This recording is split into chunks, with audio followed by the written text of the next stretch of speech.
And just so everybody knows, I think most people do, but I'm uploading these talks to the website, so they're available there for anyone who wants to listen to them, or if you want to refer other people to them, if you found a specific talk helpful, these are available there.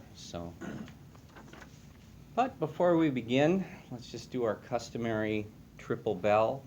And so we use this as an opportunity to kind of check in with ourselves, let go of maybe any unwholesome qualities that we've been carrying with us throughout the day. Sometimes there's a little bit of anger, sometimes a little bit of stress or a little agitation, sometimes a little bit of worry.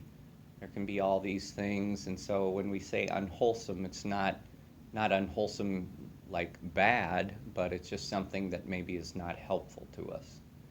And if our goal is peace and freedom and compassion and loving kindness, some of these unwholesome states can kind of prevent us from really fully embracing those wholesome states. So with a mindfulness of those things we'd like to let go of, we can become present here this evening, and then maybe we'll just think about what we'd like to cultivate.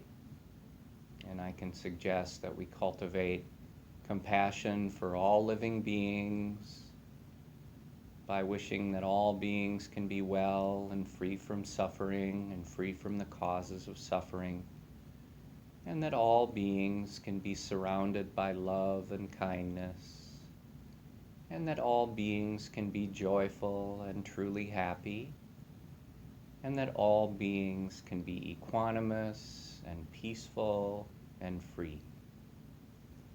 So with that, I'll sound this bell.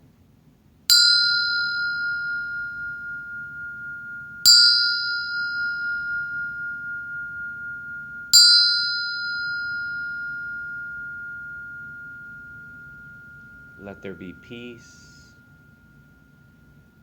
Let there be peace. Namaskar, everybody. Welcome. Welcome, welcome, welcome. So we'll begin with our meditation practice, guided meditation.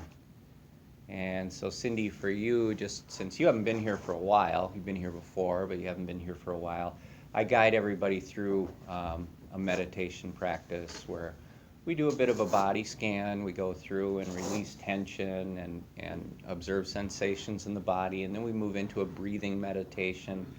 And again, I guide everybody through it, so nothing you need to know in advance. But as you can see, everyone gets comfortable in a different way. So we've got extra cushions and mats. You are welcome to sit in a chair and practice, or if you want to lay on the floor, anything you'd like to do. And then as we go through the practice, if you find that you're getting a little uncomfortable or you're feeling fatigue, you can always change positions, as we're going. So nothing wrong with that. So a few reminders to everyone as far as things that are helpful in the practice.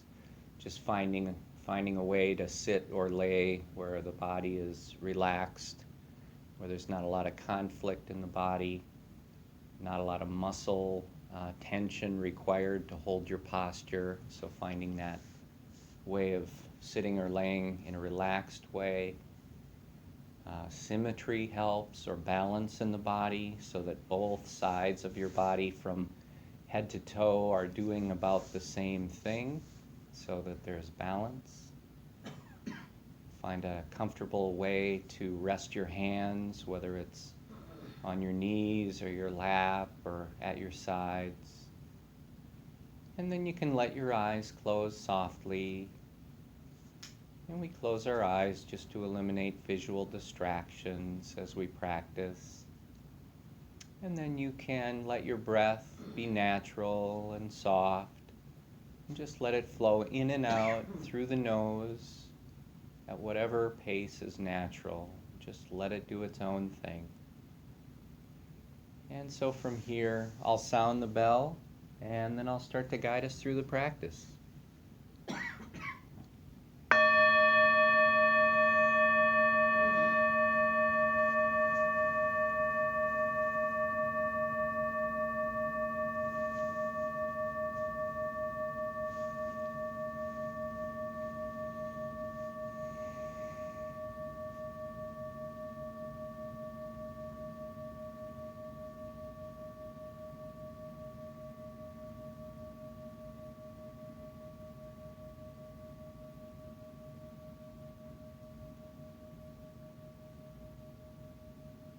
follow the sound of the bell into silence, and let the silence be an invitation to turn your senses inward. And you find that that becomes a very natural thing to do, to let go of the habit of the mind to be projected outward most of the time, to be engaged in the world around you, and instead just turn the senses inward. Become aware of what it feels like to be occupying your own body right now, to just be present in your body, however you're sitting or laying. Be aware of that feeling of being here now, in the present moment, letting go of outer distractions. And there comes with it just a sense of natural peacefulness. So allow that peacefulness to envelop you. And with that sense of peacefulness and presence and awareness, you can bring your awareness up to the top of your head and to the area of your scalp. Spend a few moments just focusing on the scalp and becoming aware of any physical sensations anywhere in the scalp. Just patiently observe, open up the awareness, and see what you notice. You might notice temperature sensations, warmth or coolness. You might notice air movement, feeling that as the air moves across the hair or the skin of the scalp.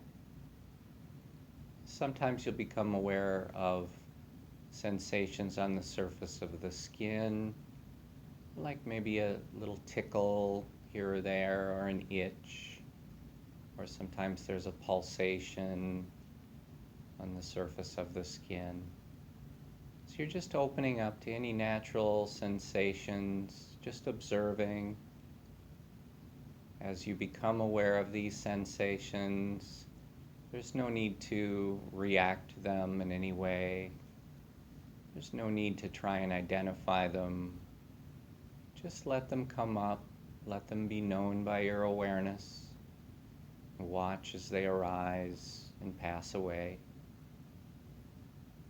And as you're observing all these sensations, you might become aware of tension somewhere within the area of the scalp. And if you notice any tension, just take the opportunity to release it completely. Just allow that tension to leave the body unconditionally. Just let it go. Continue to focus on the sensations of the scalp. And now from the scalp we can move our awareness downward a bit into the forehead. And see if you can feel the movement of the awareness. Sometimes you can really feel that kind of a warm, pleasant flow as awareness moves through the body, in this case, from the scalp into the forehead. Feel that awareness moving into the temples. Feel it moving through the eyebrows and into the eyes. And as this awareness moves, just open up to the physical sensations in each of these areas, in all of these areas together. Opening up, allowing a little time, being attentive, noticing temperature, air movement, sensations on the surface of the skin. And any tension you encounter, again, just let it go completely. You can use the image of the butterfly. If you found a butterfly in your home on a warm summer day, Maybe it was on a windowsill wanting to get out somehow. If you saw that, you might walk up and cup that butterfly very gently and carry it outside. Release it into the grass or into the trees. And you might smile in a very loving way, in a very compassionate way. Notice your own tension in the same way and just release, let it go, smile. Continue to observe the sensations as they naturally come and go. And then from the temples, you can begin to move your awareness downward into the ears. Now in each of these parts of the body, as I guide us through, just bring the awareness to the part of the body, awareness of sensation, an objective awareness, not a whole lot of thinking. Just be with the sensation, and you can immediately just release tension as you encounter it. Let that be your response to tension. Move from the ears forward through the cheekbones.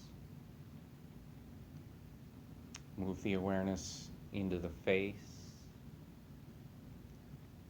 And then from the eyes downward, let it pass through the nose, through the lips and mouth and chin.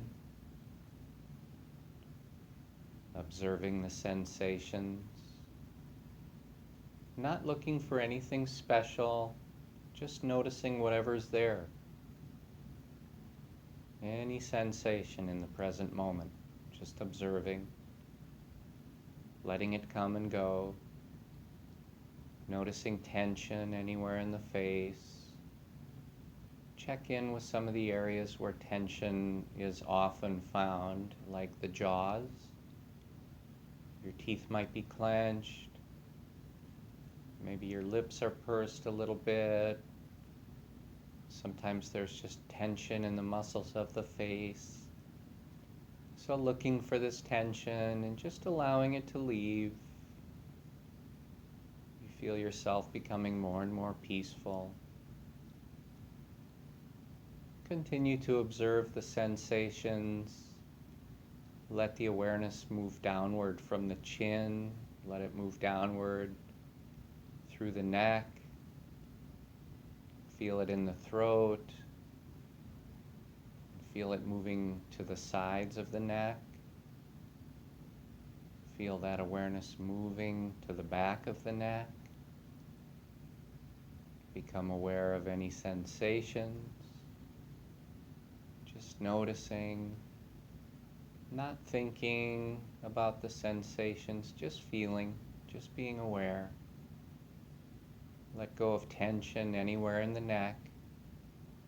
Continue to observe. Let the awareness flow downward once again into the shoulders. Again, see if you can feel that movement of awareness. Within the shoulders, begin to observe sensations. Sometimes you'll encounter a sensation of contact in the shoulders. If you're leaning against the chair or laying on the floor, that feeling of contact, or sometimes bearing weight. Sometimes you'll notice a sensation of contact between your skin and your clothing in the shoulders. So continue to observe the sensations. Whatever's there, if you don't feel these sensations, no worries. Just observe what you do notice. And let the tension go. Let the shoulders drop. Release the tension. Allow it safe passage out of the body. What remains is peacefulness, feeling of calm abiding. Let the awareness flow from the shoulders down into the upper arms, Feel it as it moves into the biceps, into the inner part of the upper arms, from the underarms down to the elbow. And then the backs of the arms, the triceps. And again, you're just aware of the sensations in these areas, and you're releasing tension just automatically. Any tension, just let it go. Stay with the sensations. Move the awareness to the outside part of the upper arms. And let it flow down through the elbow joints. Feel that soothing flow of awareness as it moves down through the forearms. Follow it as it moves downward toward the wrists. It moves through the wrists and into the hands. And bring your awareness to the hands and observe the sensations in the heels of the hands, in the palms of the hands. Feel as the awareness moves around to the tops of the hands, into the fingers and thumbs. It's just an awareness of sensation and letting go of tension. And finally, let the awareness move all the way down into the fingernails. And spend a moment just patiently observing the fingernails. Any sensations here, let your awareness know them. Sometimes there's just a very subtle tingling or pulsation. And then from the fingernails, we'll maintain a continuity of awareness as we move the awareness up to the top of the chest. You can just spread it across the collarbones and then let it start to move downward. Feel this soothing movement of awareness passing through the chest, all the way down to the base of the sternum. And then from the sternum outward through the rib cage. Remain attentive to the sensations, just observing as they come and go. It's kind of an on-looking awareness of these sensations, not getting caught up in them in any way. Bring the awareness to the underarms now, and feel it as it moves down through the sides of the body, all the way down to the waist. Observe those sensations and let any tension go. Sometimes you do find tension in the sides of the body and the waist. And then bring the awareness forward into the belly. And just observe sensations in the belly as it rises and falls with the breath. It expands and contracts, fills and empties. These sensations of movement, sensations of contact between your belly and your clothing. Just observe and let any tension go in the belly. Anywhere you find it, just release. Let the belly be free and soft. And then from here, we'll bring the awareness around to the back. So maintain that continuity of awareness as you move, not losing the attentiveness that you've established. And start at the base of the neck. You can let the awareness flow downward through the shoulder blades. Feel it as it moves through the upper third of the back. Just observing the sensations. Sensations of contact, of temperature. Sometimes sensations of bearing weight or compression. sensations between the skin and the clothing. Sometimes there are sensations that we find maybe unpleasant or undesirable, a little bit of fatigue or discomfort. But take the opportunity to just open up your awareness and completely allow any sensation that you discover, just allow it to be in the body without rejecting it or without trying to push it away. Just allow space. If there is discomfort, let there be discomfort without reacting to it with aversion. If there's fatigue, let there be fatigue without reacting to it with any negativity. Just let it be. Allow space. Relax any muscles around it. Let go of tension. And then let the awareness flow downward through the middle third of the back. Let it flow downward through the lower back. Observing and releasing. Noticing sensations as they come and go. From the lower back, let the awareness move downward into the sit bones. Feel it moving through the hips, throughout the pelvis. Observing any sensations, contact, bearing weight. Let go of any tension, anywhere in the pelvis and the hips, throughout the sit bones. Let the awareness flow downward into the thighs now. And as the awareness moves, bring it to the tops, the top surface of the thighs. And just focus on that area for a moment with awareness. The sensations, releasing any tension, and then moving to the outside of the thighs, the outer surface, and then moving to the underside of the thighs. Different sensations in each area.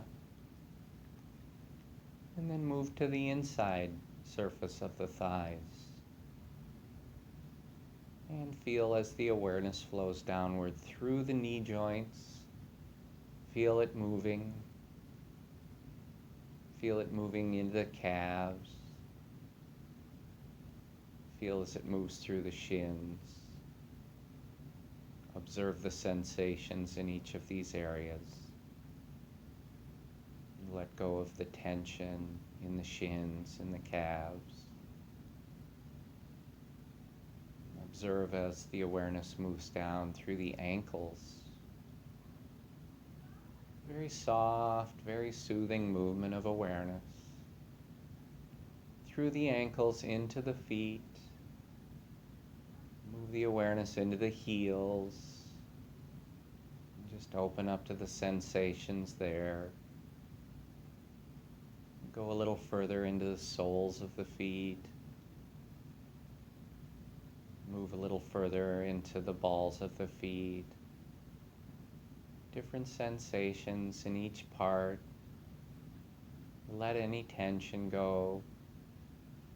If there's any muscular tension anywhere in the feet, just let them soften. Bring awareness through the tops of the feet, down into the toes, and then bring your awareness into the toenails. And again, just be patient, observe the toenails. See if any sensations become known by your awareness. If you don't feel any sensations, that's perfectly fine. Maybe you feel a very subtle sensation, a little pulsation or a little energy or vibration. And then from the toenails, we will move the awareness once again up to the top of the head and to the area of the scalp. And this time at your own pace, just guide your awareness back down through. Move it through the scalp and the head and the face, and downward part by part. Try to follow about the same path that we followed together, just so no part of the body is neglected or left out. And as you move through, just notice sensations and notice and release tension. Just repeat that very simple process. Moving, knowing sensations, releasing tension,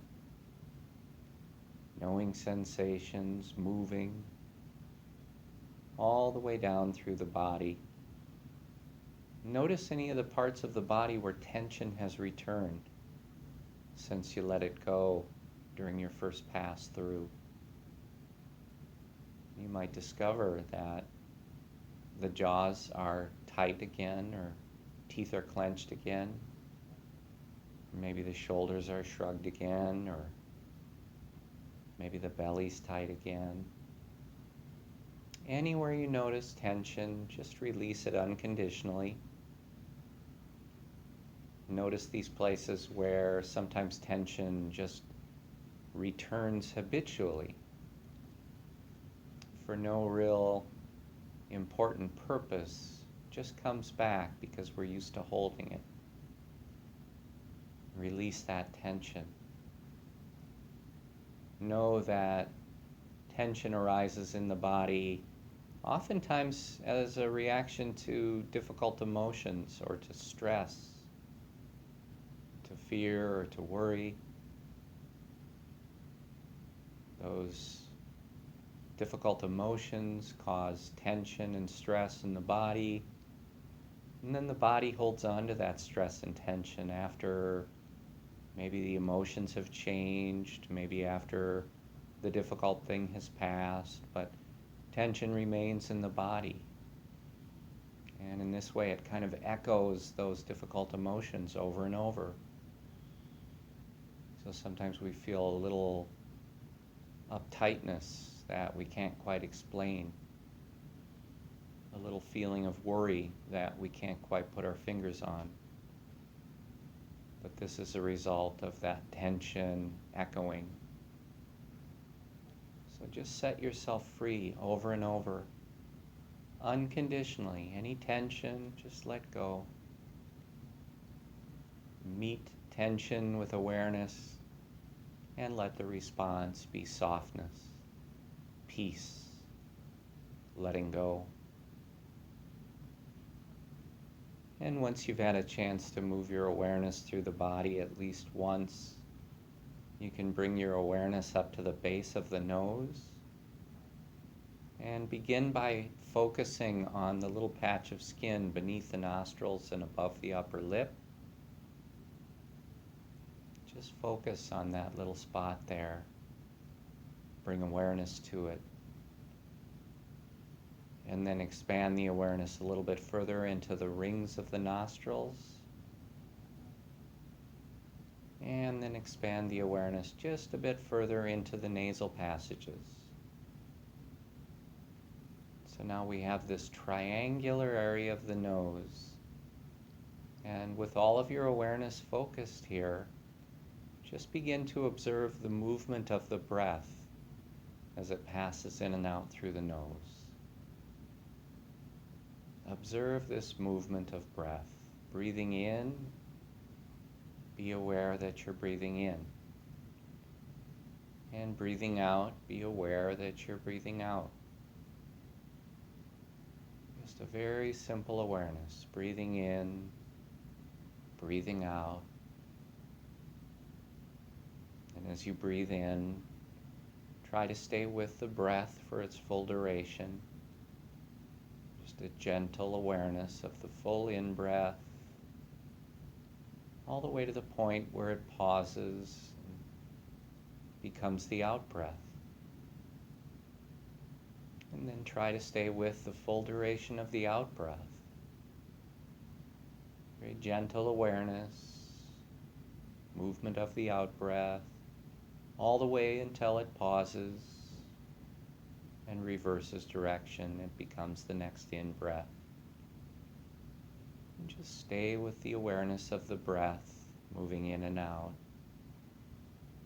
Be aware of how some in-breaths are longer and some are shorter. Some are deeper, some are more shallow. And as you observe the breath, open up your awareness to the feeling of touch, still within this triangular area of the nose. And anywhere within that triangular area, just be aware of the touch of the breath as it passes through.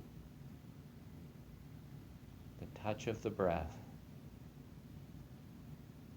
And as you observe the movement of the breath and the touch of the breath, you might begin to notice even subtler sensations within the breath, breathing in a coolness of the air, breathing out a warmth to the air, breathing in a dryness, breathing out a moisture. Just remain completely focused on the movement and the touch and the sensations of the breath. And sometimes we'll notice that the mind is distracted away from the breath by sounds. Sounds in the building or in the hallway. And we hear those sounds and the mind kind of habitually goes to them. So if you notice that happening, this is a wonderful opportunity to just guide your awareness back to the nose. Just bring it back very gently and softly to the movement of the breath. Again, stay within the triangular area of the nose. Observe the touch of the breath and the sensations. And if you need to do that over and over, sometimes distractions continue to unfold for a while, just repeat that process. Return to the breath. Return to the breath. Return to the breath.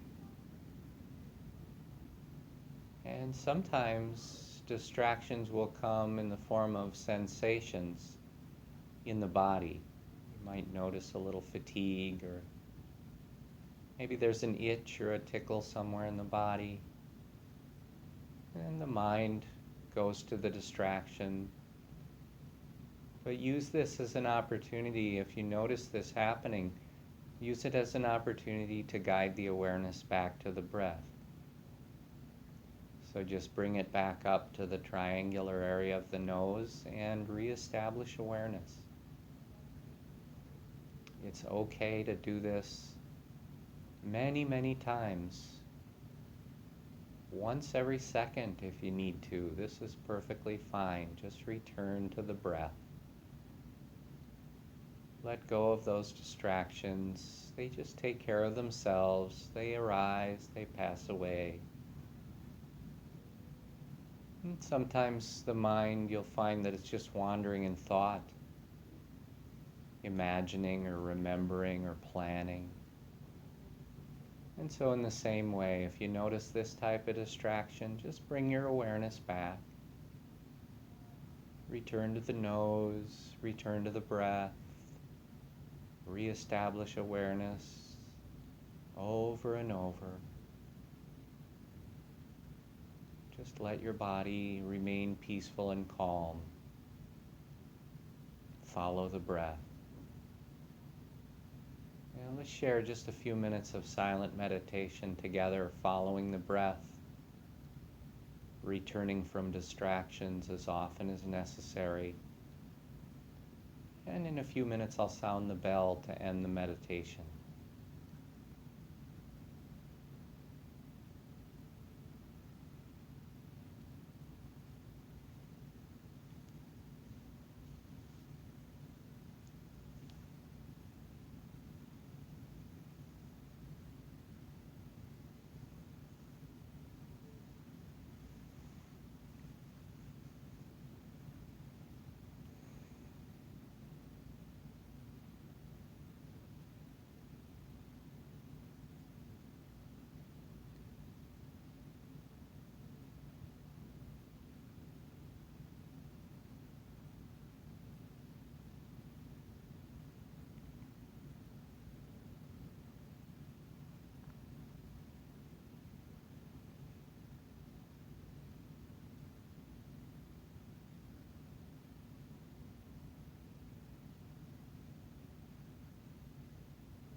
take a minute to bring your awareness back to the room, very gently, very slowly. Take a little time to stretch if you want to, stand up. Anything you'd like to do just to kind of get back into the body.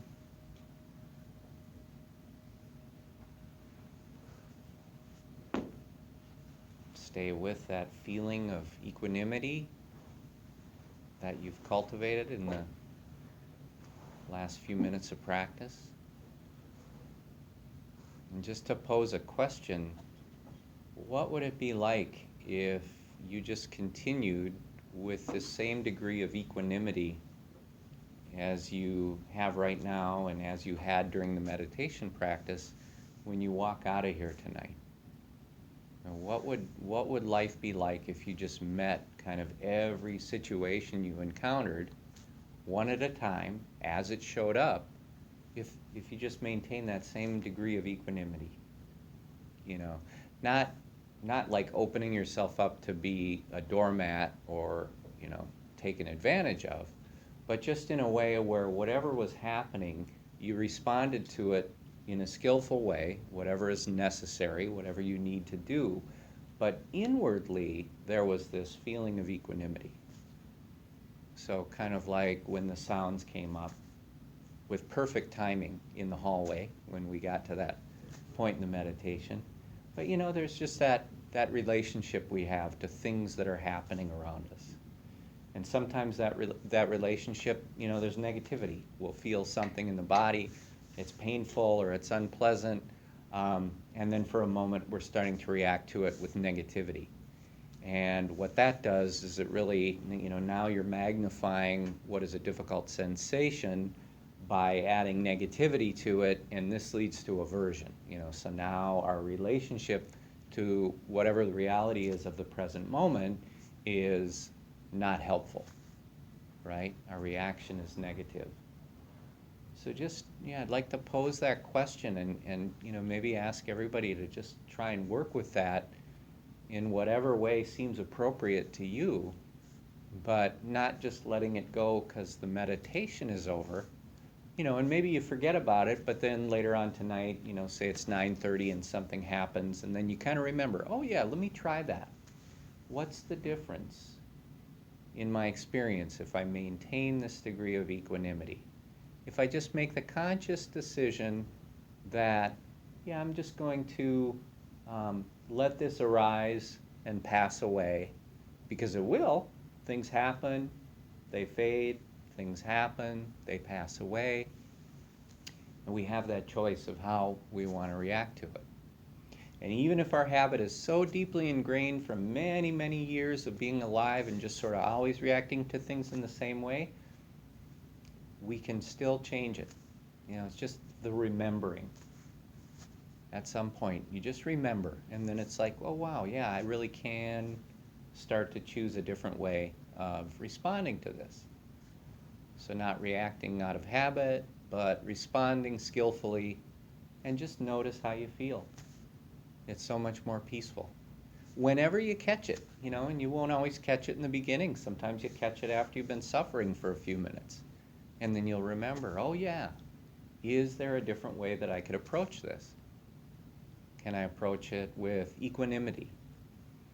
And again, that word, most of us know what that word means, but in the practice of meditation, there's kind of an added element to it, or an added dimension to it. So the dictionary says equanimity is kind of a peacefulness and poise and balance of mind in the face of what are maybe difficult circumstances or stressful or challenging circumstances. And so that's true in the meditation-based definition of equanimity. But then we add to that kind of this awareness that it's really the craving and aversion that we bring to the present moment experience that makes it something that is stressful, or makes it something that is more difficult to deal with. That's the thing that changes our relationship to it. So it's when something happens and we choose to reject that thing, even though it's happening, right? So we do that a lot. Things are actually happening, and we kind of say, nope, I push against that. I reject that. I have aversion towards that. And that's kind of a different thing from taking whatever necessary action is to fix problems or to repair relationships or to seek forgiveness or any of those things. But then behind all of that, there's that equanimity piece. So hope that makes some sense. But just see if you can revisit that a little bit. This is maybe one of the most helpful things in the practice for me, and I think for a lot of people, is just remember, oh yeah, I'll let go. And just let it pass. And just let it pass. And then you find you have a tremendous amount of both mental and physical and kind of psychic and spiritual energy that you can focus on the stuff that really matters, So then maybe you have a friend who's suddenly in desperate need, and you feel that you can be completely available and help that person through their rough time because you feel strong enough to do it. You don't feel like you're walking on such thin ice yourself that you just can't possibly take on somebody else's suffering. But when we work with this equanimity, it's like, we feel so much more free and so much more capable of just dealing with whatever comes up. Helping other people, dealing with our own issues skillfully, not in a way that sort of magnifies their their impact on our idea of who we are. So this equanimity is a big piece of mindfulness, which is what we've been talking about. We started to talk about the step on the Eightfold Path of right mindfulness last week. And we got a little bit into that, and so tonight we'll continue. But this equanimity is really one of the end results of the practice, is that you realize you can bring this to just about everything that happens. So maybe we'll resume with last week and kind of keep this theme going.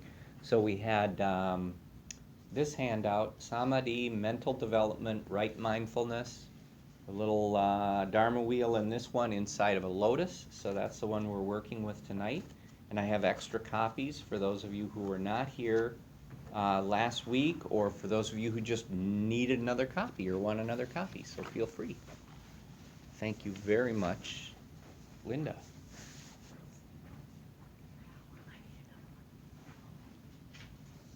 Yeah, I think we have plenty of those, so.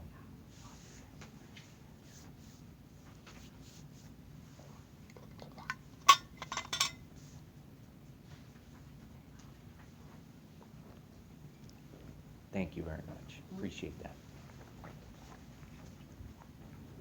That helps me a lot because I'm wired up to the microphone, so I don't have to disconnect and haul that with. We okay? Yeah. Talking about the light level, so yeah, if we're good, we can do that. One of the things that I'm going to do in the meditation center, in the meditation hall, is I kind of thought a lot about lighting, and so there I'm going to have, what I'm thinking is I'm going to get 4 floor lamps and have the kind that you can, do dim, medium, or higher. I'll have 4 of them, and they'll be spread throughout there, so people can kind of alter them individually for whatever level of vision you require. So that's kind of the plan there. I think that'll be a good way to do it. So in this handout, I guess I'll return to it, and we'll start at page 2, but maybe I'll just I'll revisit page 1, I guess, and just talk about this idea of the direct path. The teachings around meditation, the suttas, and the Pali Canon, they identify right mindfulness, this step on the path, as a direct path. That if you get in touch with this degree of mindfulness, as it's described here, is that puts you directly in touch with a window into the arising of suffering or stress or anxiety or unhappiness, and it gives you a direct window into the cessation of those things. So, and we were just doing that in our meditation practice together, noticing how our reactions to things, when our reactions are negative, that we kind of feel a little agitated, feel a little bit of dis-ease.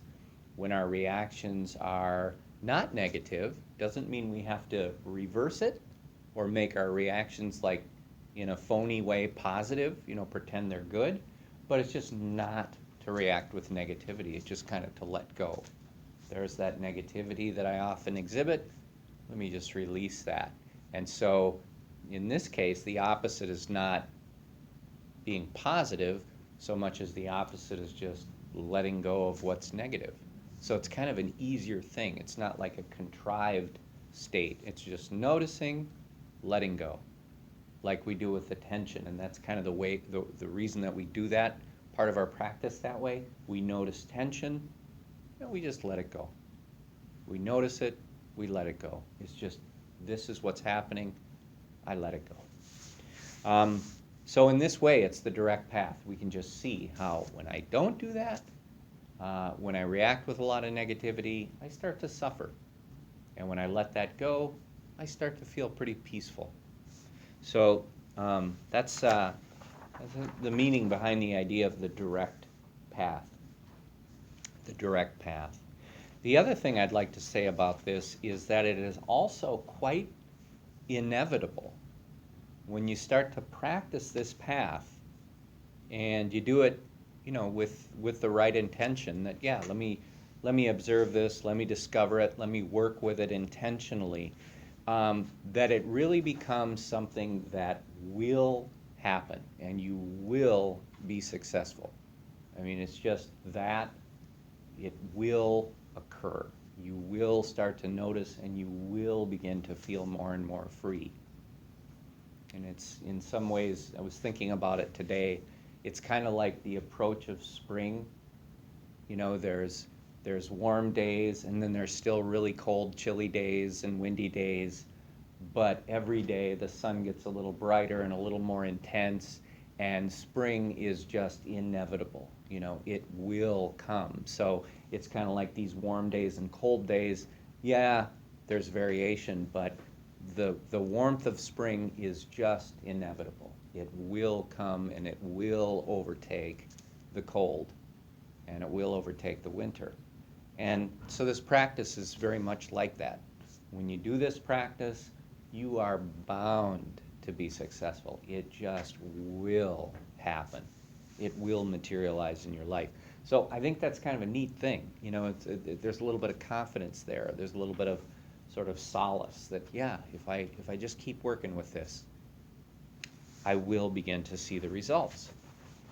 So the next thing is, and remember, any questions or comments or anything, very much appreciated, and they're helpful to the group.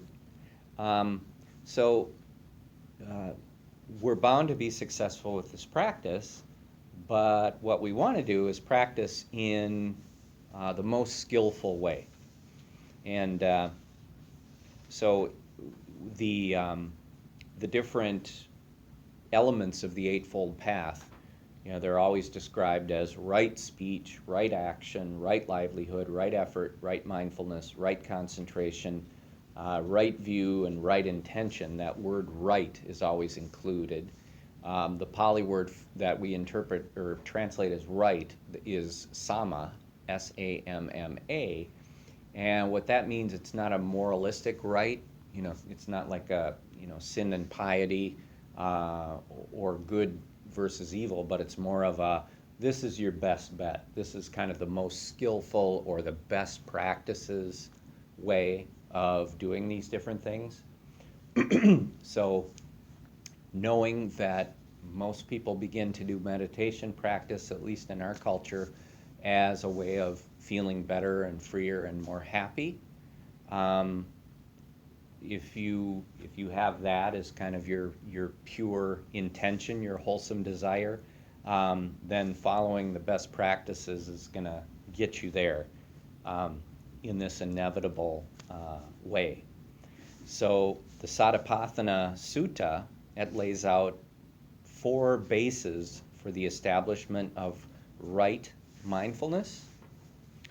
And Samma Sati is the Pali term for it. And so, and this is real simple.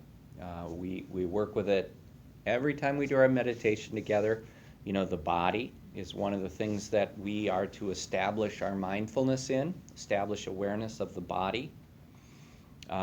Physical body, its posture, its movement, things like the breath.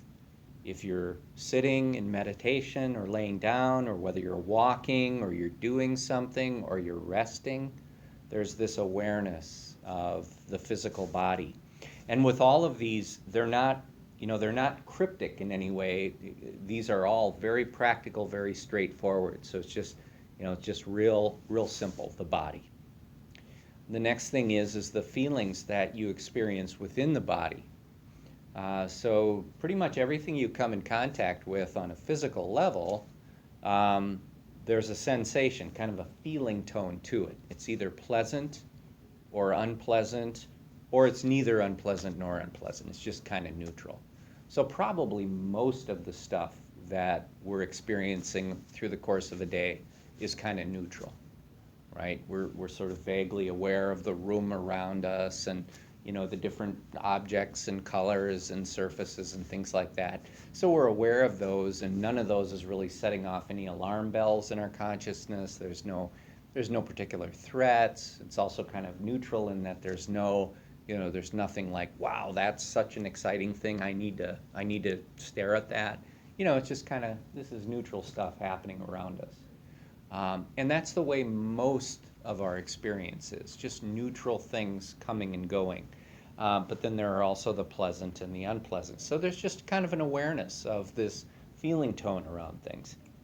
One of the neat things that starts to happen is that when you read this, that there's pleasant and unpleasant and then neutral, or neither unpleasant nor unpleasant, you would think that, well, the pleasant is probably the fun thing to have, the most enjoyable thing to have, and the unpleasant is something I don't want. I want to keep away from that.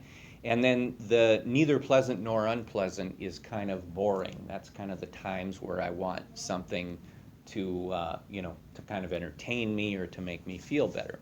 So it's helpful to notice that that's kind of the normal state of our mind, of kind of how we react to things. We want the pleasant. We want the things that feel good or taste good or sound good. We don't want the unpleasant things or the things that are painful. And some of this is, it's evolutionary. Part of it is, is necessary for our survival. But a great deal of it is just our reacting to things sort of on a, well, I like that. I want to hear that. I don't want to hear that. Like one person might like one type of music, whereas another person likes another type. You could hear another person's favorite song and dislike it, right? But these are just personal preference things. There's nothing inherently good or bad in those, in the different songs. Somebody might like pop music while somebody likes country music. Nothing right or wrong in either one of those, but it's what we bring to it, our reactions that we bring to it. Or have you had, this is an experience that I've had again and again, have you ever had the experience of maybe a song comes on the radio, on a station that you listen to fairly regularly? A song comes on and you don't like that song. And so you're driving, say, and you're hearing this song. And so there's a part of you that really wants to change the station because you don't like the song. There's a part of you that wants to find something better. And so if you let yourself do that, if you indulge yourself, you'll find yourself scanning through these different songs and pretty much not like this, not like this, not like this, and so you keep trying. And that's just a little bit of this craving that comes up. You can see that. There's also this experience, and try this out next time, that comes up. Oh, here's this song, I don't like it. I feel an urge to change the station and find something I like. See what happens if you just practice equanimity with that. If you just say, oh, there's a song, that normally, I don't like it, but I'm just going to let it be. I'm not going to change the station. I'm just going to let it play and watch how your experience changes just by being aware of that and choosing equanimity. That's a little tiny, practice with it, but I mean, we kind of react this way to stuff all the time. And so songs and some of these things are sort of fun little ways of stumbling upon that and then seeing for ourselves, yeah, that's really true. So if I just say, here's this song that came on that I don't really like, but I'm just going to let it play, and then notice how that feels. It's like as soon as you make that serious decision to let it play, it's like the agitation drops away. The same song is playing and you still don't like it, but you've decided to remain equanimous and just let it play.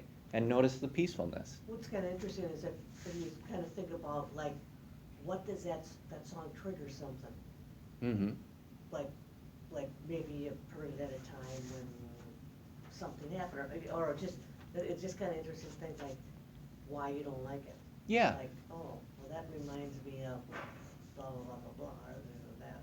Yeah. Loses its. Right. This song kind of reminds me of heartbreak. Yeah.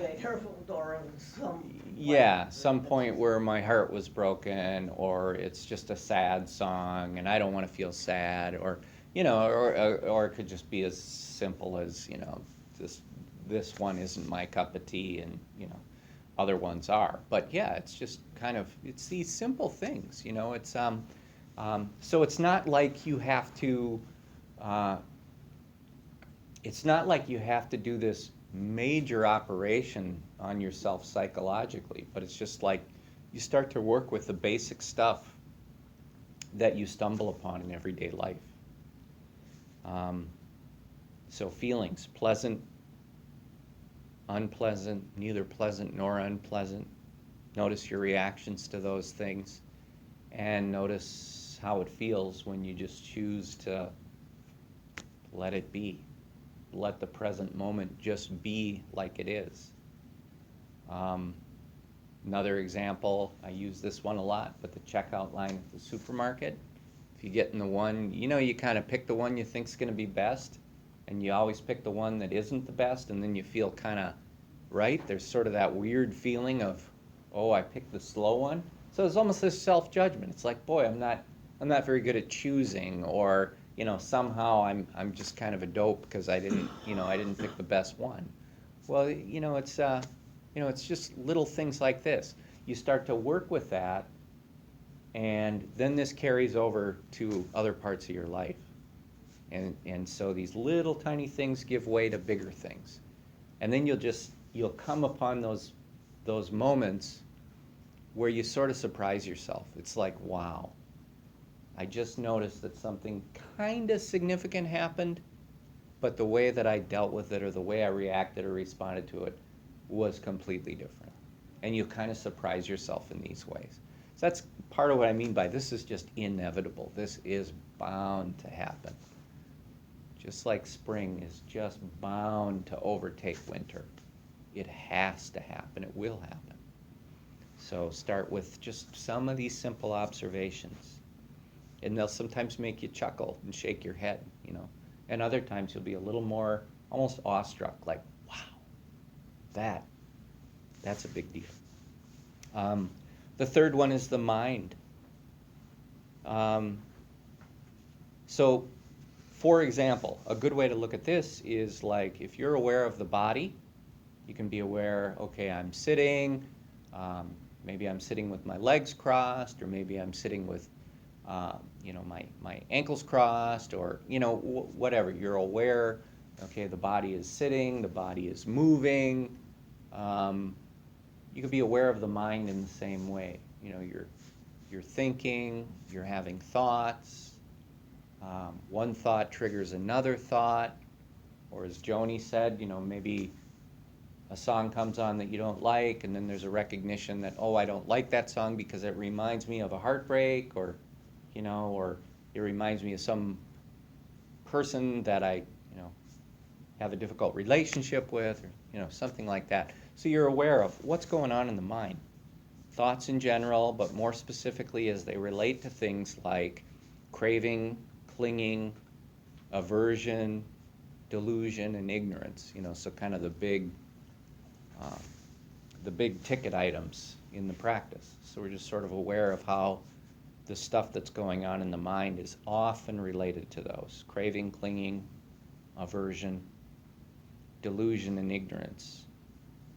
And to clarify, most of us have a pretty good idea of what craving, clinging, and aversion is. Craving is wanting things to be different than they are, and sort of investing in that desire or that wanting in kind of a very self-oriented way, that somehow if I can change these events to be the way I want them, that I'll be satisfied in some permanent way, and this will somehow, it somehow reflects on who I am as a person. There's kind of this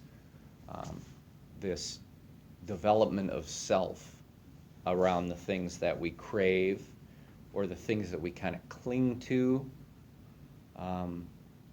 This experience is pleasant and I don't want it to end. Aversion, this experience is unpleasant and I don't want it to continue.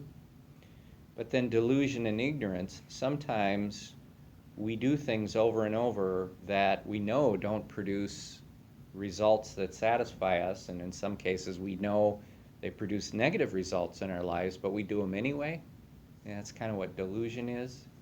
It's just sort of maybe pretending, yeah, maybe this time it'll be okay. Maybe this time the quart of ice cream won't make me feel sick. It tastes so good going down. Maybe tomorrow I won't feel guilty that I ate 4,000 calories at bedtime, right? It's just, yeah, maybe this time it'll be different. Sometimes that's delusion. And sometimes it's ignorance, and the ignorance is just not knowing that, oh yeah, there is craving there. There is aversion there. There is clinging there. So it's a bringing an awareness to this. And then the fourth one is mind objects. The objects generated by the mind in response to the first three. So the body, the feelings of the body, pleasant, unpleasant, and neutral. The mind, what the mind is doing. So mind objects, these are kind of our mental reactions to all these things. Our mental reactions to those first three establishments of mindfulness. The Pali word papancha is there. Papancha is mental proliferation. And we have a little, I reference that in a little more detail further on in the handout. But papancha is this mental proliferation. And then the other thing is the presence of the three root defilements, which are greed, anger, and delusion. We can become aware of those. So instead, one works to develop liberating insight into the three. The three characteristics, You become aware that things are impermanent and that there is a degree of unsatisfactoriness to things. Unsatisfactoriness doesn't mean wrong or unpleasant, but what it means is that they're not going to satisfy you on a permanent basis. They're not going to lead to lasting satisfaction. So they're unsatisfactory because they're impermanent. So you can, have an experience that you really love, but then that experience is going to come to an end, and so that kind of makes it unsatisfactory. That ending part of a pleasant sensation or experience is unsatisfactory. That makes sense, I hope. That's what I'm struggling with a little bit there. I mean, does it mean that the right path solution? It's just to be aware of these things is what you're saying? This is what when you become very calm and you don't let things, you don't get too excited or too, do you just get kind of numb? I mean, how do you not just become numb about things? Like, well, my experience and the other people that that I've interacted with who've meditated for years and years, it's there is definitely not a numbness. You know what you're doing. It's it's kind of it's letting it's like the water that flows off a duck's back. If all of that water collected, the duck would sink. And instead, or like over a ship's bow, the water comes up and then it comes off. So as we start to observe the things that cause us to suffer, that cause us to get angry habitually, the things that cause us to feel insecure, just any of those emotions that are difficult, if we start to notice what's going on around those things, what's happening in our lives, and we do this choice to, let go of our negative reactions, there's not a numbness that comes from it, but there's almost a degree of great appreciation for what is impermanent, just the passing of beautiful things, experiencing those as they come and go, and knowing, oh yeah, this moment of interaction with me and this other person, it's a one-time thing. It's happening right now. So let me just experience it as it comes and as it goes. So like in that sense, there's not a numbness, it's almost a deeper appreciation. Yeah, I guess maybe it's just that through life, the way it has been for me, is that it's like those highs, and those are, you get used to those things being the things that make you feel alive. Mm-hmm. And that's where the shift is. Yeah. And that's where it does take a shift. Yeah. I mean, when you're feeling great, thing, and that excited, whatever feeling is wonderful, but of course it's not gonna last, it's impermanent and things like that, and there's the other side too, but. So it's, and no part of this is saying, so don't try to have those wonderful experiences. But for me, what it's really been it's almost like a shock absorber in a car. You're going across a bumpy road, and the shock absorber kind of makes up the difference between these highs and lows. Now, when pleasant things happen in my life, I think I actually experience them more fully than I used to, because for one thing, I'm aware, I'm mindful, and it's like, wow, I'm really aware. Like if I have, maybe an opportunity to cuddle with my dog. I mean, I'm really aware, and I was doing this with her this afternoon, but I'm really aware, like, all through my body, how it feels to cuddle with her. Lucy is the one I'm talking about. Cindy knows my dogs, so. I'm just aware of that feeling of contact all throughout my body when she lays with me. I'm aware of her breathing. I'm aware of the feeling of her coat. So it's like, at one point in my life, before mindfulness practice and all this other stuff, it would have been just sort of a mundane experience. Oh, the dog's there, And I think that's the way a lot of experiences are for a lot of people. But for me, these experiences are like, wow, here's this dog, and I just really feel this. Or if I'm, lucky enough to have contact with another human being, maybe hugging somebody or holding hands or whatever it is, it's like, wow, let me feel that. This is really, this is a wonderful thing. But I'm not getting attached to it like this is part of my identity now. I need to have people, lovingly touching me and hugging me to make me feel validated. But it's just whenever this comes up, boy, I'm loving it. I'm here. I'm with it. And when it's not here, I'm okay with it. And so it's kind of that shock absorber thing. So you don't feel unsatisfactoriness when you're petting your dog? No. Is this going to end? Yeah, because I'm approaching it with, I know this is going to end. And there's a part of me that knows too, hey, my dog's 11 years old, and so, at some point, she's not going to be here anymore. So, all of my experiences with her are sort of based on this knowledge of impermanence. And to me, it just makes it even more precious.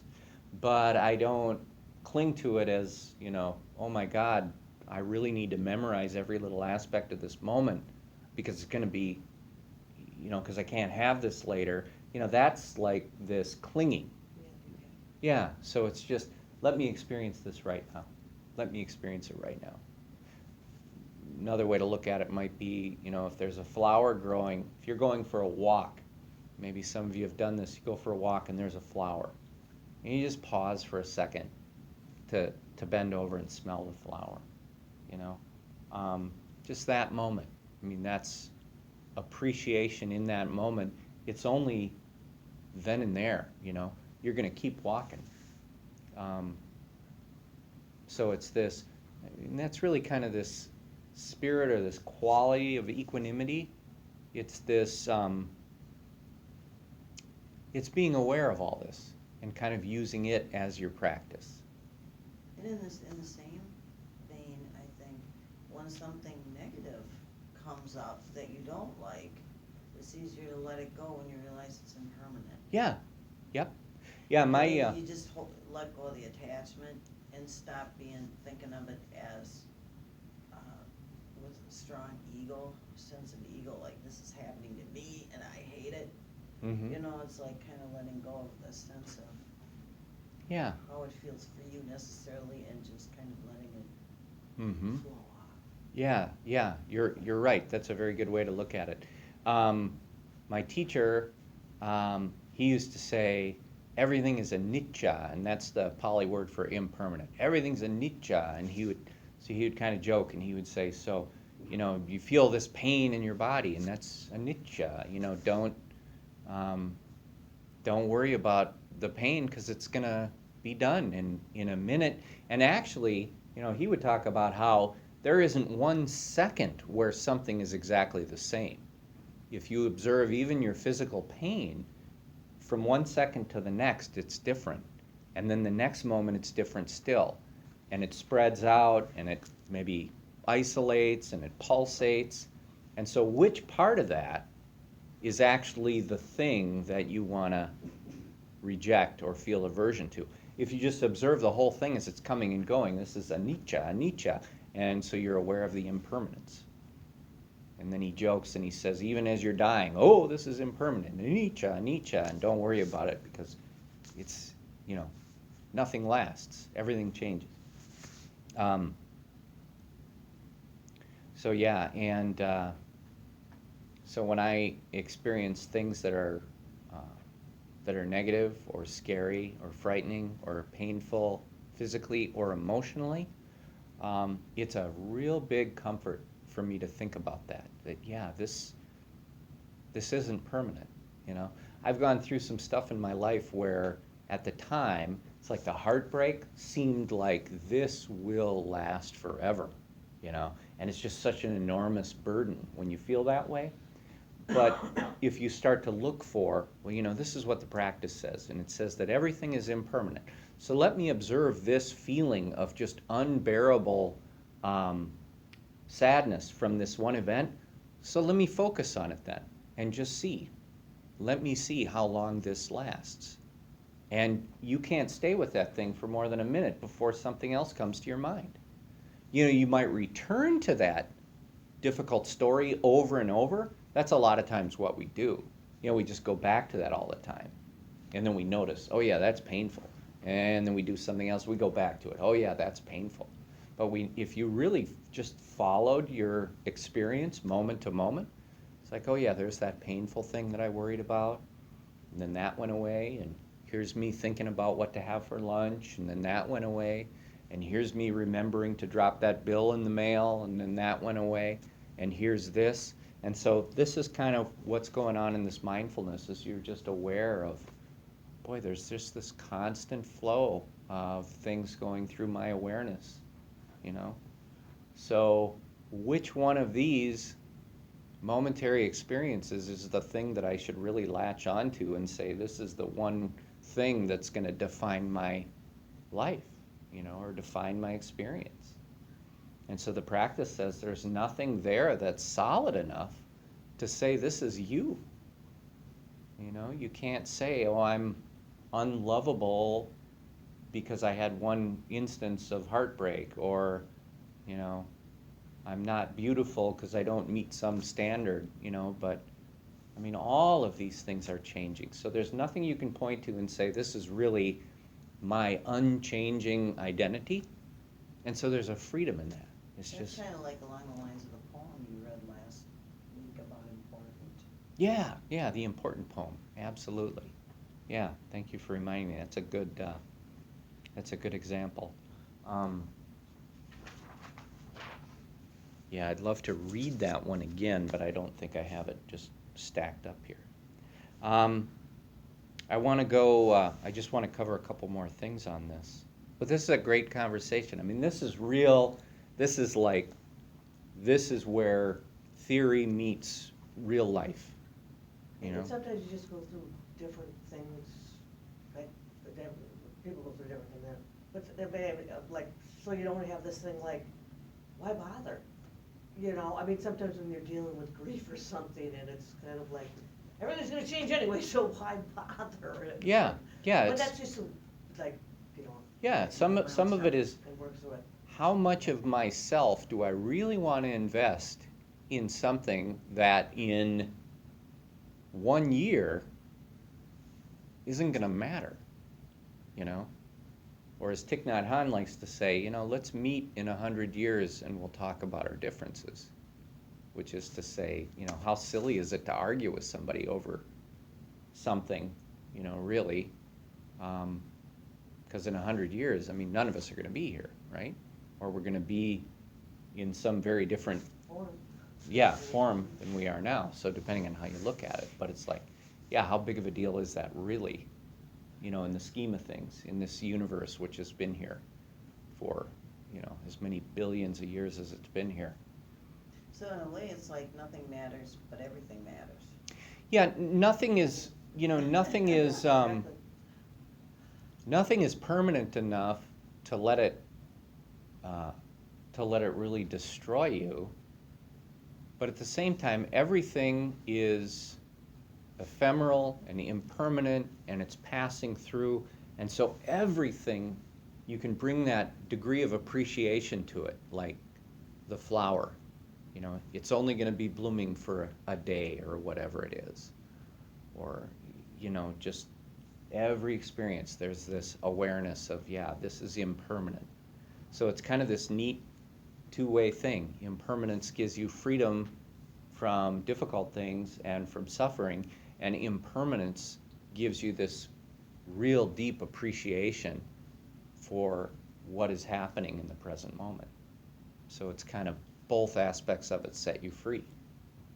Both aspects. So, those three characteristics, and this is something I want to teach on further at another time, but these three characteristics of it in the teachings, it says that everything we experience is marked by these three characteristics. That they're impermanent, that they are unsatisfactory, not meaning that they aren't wonderful, meaning that because they're impermanent, they can't provide you with permanent satisfaction. And so for that reason, you should take a look at how it is you want your relationship to this thing to be, right? So, age of the human body is one that we have some experience with. We get attached to maybe our youthful form or the way we look at a certain time. But that's not going to last. So if we're really attached to that, there's a lot of suffering around that. There's a lot of celebrities who, they go through, really sad processes of trying to change their physical appearance to look youthful. And, sometimes it just seems like, boy, there's a lot of suffering around that, Whereas if you were just to say, this is the way the human body looks as it ages, and this is the example of what it looks for me right now, and so just accepting that, there's a freedom to that. So things are unsatisfactory, not that everything is kind of a drag, but it's just, so nothing you experience is going to keep you happy forever because it's impermanent. And then there's that idea of not self. So again, if everything's coming and going, everything's changing, arising and passing away, I mean, do you want the same things right now that you wanted when you were 5 years old? No. I mean, maybe at some deep level you could say, yeah, I wanted love and affection, and at some core level, yeah, we still have those same needs. I mean, if you think about the goals you had when you were 5, they're pretty different from the goals you have now.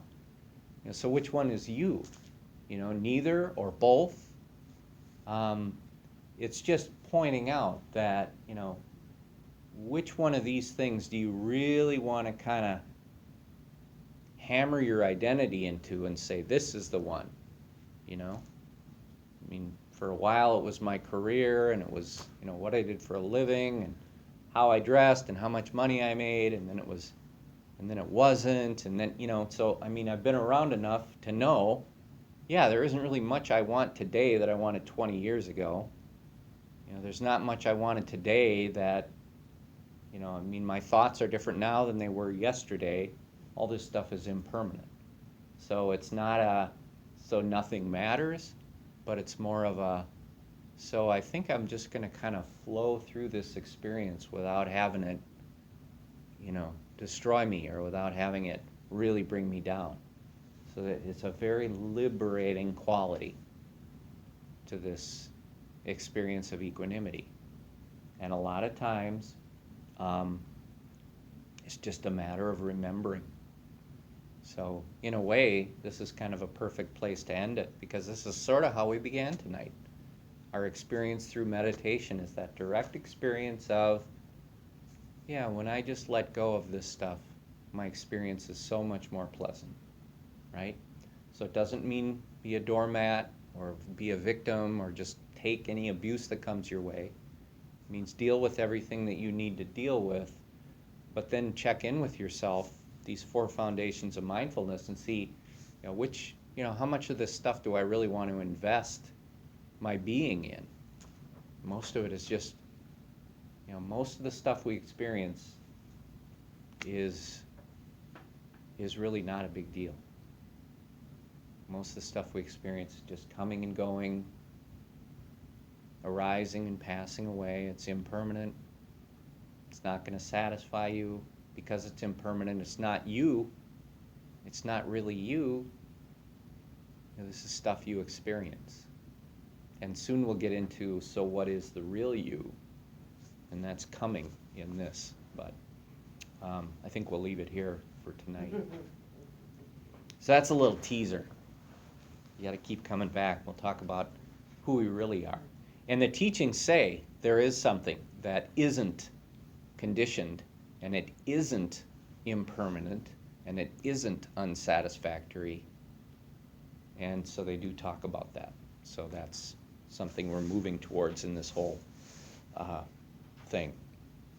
So before we go, let's just take a moment. And it's a good moment to, most of us, we hear this stuff, and then it's like the mind is just grinding away on it. It's like, wow, I understand it. I'm trying to figure it out. I'm trying to analyze it, trying to make sense of it. It's a great opportunity to just say, okay, let me let go of the words, and let me let go of the ideas and the teachings, and just return once again to being present. And you find, wow, there's a peacefulness. I can let go of my thoughts and my excitement over what I'm thinking about, how I'm processing it. Return once again to just the presence you have in your own body, the feeling of being here. And then we'll cultivate some helpful states of consciousness to take with us. The first being compassion for all living beings, regardless of who they are or what they are. Just an awareness that there are beings who suffer, and we hope that all beings can be free from suffering, and that all beings can be free from the causes of suffering, and that all beings can be surrounded by love and kindness, and that all beings can be joyful and happy, and that we can experience their joy and happiness as our own, letting go of our ideas about the self and the ego and who we are. We can experience joy as joy wherever it is. And then finally, equanimity. May all beings be equanimous and free and peaceful, and just at a state where they can let go of the reactions that cause them to suffer. And may all of you here with me tonight, sharing this space and time, these precious moments of your life, to whom I'm so grateful, may you all be truly, truly happy.